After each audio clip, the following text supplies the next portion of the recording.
Start. Hello guys, അല്ലൂസ് കോർണറിലേക്ക് എല്ലാവർക്കും സ്വാഗതം. ഇന്ന് ഞാൻ വന്നിരിക്കുന്ന 5 കോഴിക്കുഞ്ഞുങ്ങളെ കളർ കോഴിക്കുഞ്ഞുങ്ങളെ കൊണ്ടാണ് വന്നിട്ടുള്ളത്. അപ്പോൾ ഞാൻ കാണിച്ചു തരാം. ഒന്ന് യെല്ലോ ആണ് ഗായ്സ്. പേരെന്താ ഇതിൻ്റെ? യെല്ലോയുടെ പേര് മാളു എന്നാണ്.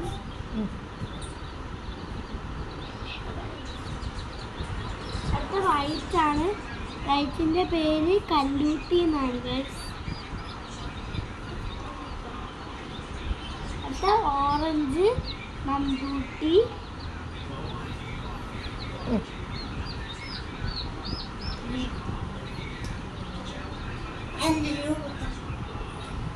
അടുത്ത ഗ്രീൻ ആണ്. ഗ്രീൻ ഇച്ചിരി ചാട്ടക്കാരനാണ് ഗൈസ്. ഓക്കെ, കഴിഞ്ഞോ? അപ്പം ഇത്രയാണ് ഗൈസ്, ഇത്രയാണ് അല്ലുവിൻ്റെ കോഴിക്കുഞ്ഞുങ്ങൾ. ടാറ്റ പറയും. ടാറ്റാ.